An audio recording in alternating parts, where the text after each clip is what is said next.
या संदर्भात दिलाच पाहिजे, तो आपण दिला पाहिजे. त्यात आपलेही काही मतं असतील तेही सरकार ऐकून घेईल आणि त्यानंतर आपण अंतिम जो काही निर्णय त्या निर्णयाप्रती येऊ. आणि म्हणून 14 तारखेचा जो काही संप आहे तो पुढे ढकलला पाहिजे, तो त्या ठिकाणी स्थगित केला पाहिजे. आणि मला माननीय मुख्यमंत्री परवाच म्हणाले की आपण 13 तारखेला काही त्यांचं बोलणं झालंय संघटनांना ते चर्चेला देखील बोलवत आहेत. तर मला असं वाटतं की एकूणच सरकारची या संदर्भात कुठलीही इगोची भूमिका नाही, कुठली आडमुठी भूमिका नाही, हे लक्षात घेता आणि खरं म्हणजे याचं इम्प्लिमेंटेशन जे काही आहे ते 32 नंतर करायचं असल्यामुळे माझी देखील सगळ्या युनियन्सला या माध्यमातून किंवा आजचे जे मोर्चेकरी आहेत त्यांनाही माझी विनंती आहे की त्यांनी सरकार सकारात्मकतेने पुढे जात आहे हे बघून अशा प्रकारचं कुठलंही पाऊल संपाचं घेऊ नये. राज्यामध्ये शेवटी राज्य कर्मचाऱ्यांनी संप केल्यानंतर सरकारला त्याचा त्रास कमी होतो आणि सामान्य माणसाला त्याचा त्रास जास्त होतो. त्यामुळे सामान्य माणसाला त्रास होणार नाही अशी कृती आमचे सगळे कर्मचाऱ्यांच्या युनियन्स करतील अशी अपेक्षा या निमित्ताने मी व्यक्त करतो. प्रश्न नसतो याच्यात. कारण कालबद्धता काहीतरी द्यावी लागेल. कारण मागे मी 3 महिने मागितले होते, मुदतवाढ दिली, कर्मचारी थांबले. आता पुन्हा एकदा तुम्ही मुदतवाढ मागता आहात तर बजेट पूर्वी, कारण त्यानंतर इंटरिम बजेट येईल, नंतर इलेक्शन्स लागतील, तुम्ही निश्चित असा कालावधी जर सांगितला आणि मार्ग तुम्ही चर्चेतनं निघू शकेल, तुम्ही तो काढा, तुमचा अधिकार आहे आणि युनियनच्या मागणीचा त्यांचा अधिकार आहे. परंतु याबद्दलचा कालबद्ध कार्यक्रम तुम्ही सांगणं आवश्यक आहे, तो शब्द देण्याची आवश्यकता आहे, कारण निवडणुका तोंडावर ते लवकर येईल.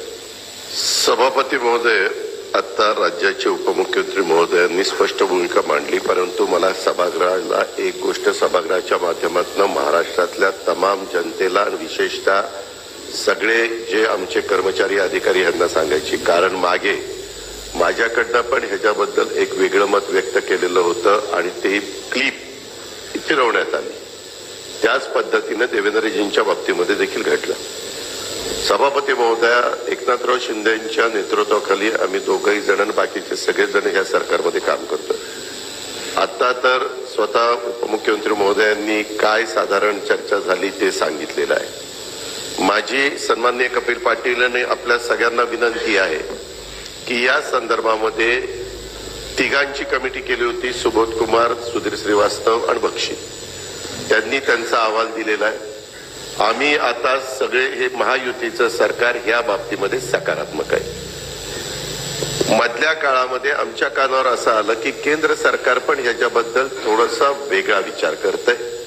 आजपर्यंत आपण आपल्या राज्यामध्ये केंद्र सरकार जशा पद्धतीनं वाढ करतं तशा पद्धतीनं आपण पण ताबडतोब त्या ठिकाणी वाढ करत आलेलो आहे. ही आपली महाराष्ट्राची पद्धत आहे. जे महागाई भत्ता म्हणा कुठल्याही प्रकारे करार झाला आहे, परंतु तो करार केला आहे, करार करता येतो, परंतु तो पुढे अंमलबजावणी करण्याची पण धमक आणि ताकद लागते. त्याच्यामुळं करार केल्यानंतर त्याची अंमलबजावणी सगळ्या सरकारनी केलेली आहे. यामध्ये दुमत असण्याचं काहीच कारण नाही. सभापती महोदया, थोडस आम्ही चर्चा प्राथमिक केलेली आहे की बाबा तो जर काही चांगल्या पद्धतीनं निर्णय केंद्र सरकारने घेतला, कारण काही राज्यांनी घेतला, निवडणुकीच्या निमित्तानं त्यांनी ते जाहीर केलं वगैरे वगैरे, परंतु त्याच्यातनं आम्ही माहिती मागवली की खरंच काय निर्णय त्यांनी घेतला, तर तो काही निर्णय आमच्यापर्यंत अजून आलेला नाहीये. मी पुन्हा सांगतो की सरकार सकारात्मक आहे. तो निर्णय येईपर्यंत ते पण आपण बघू, हेही आपण बघू. आणि कपिल पाटील, आम्ही तुम्हाला सांगतो, हे सरकार मजबूत बहुमताचं सरकार आहे. लोकसभेच्या निवडणुकीची तुम्ही काही चिंता करू नका. ती झाल्यानंतर 6 महिन्यांनी 5 महिन्यांनी आपली निवडणूक आहे. मी सभागृहाला आश्वस्त करतो यांच्या साक्षीनं, लोक विधानसभेची निवडणूक लागायच्या आधी ह्या पेन्शन, जुन्या पेन्शनच्या संदर्भामध्ये निश्चितपणे हे सरकार निर्णय घेईल. ठीक आहे. आता मला असं वाटतं बऱ्याच गोष्टी स्पष्ट झाल्यात. परत प्रश्न विचारू नका. सगळ्याची उत्तरं मिळालेली आहेत.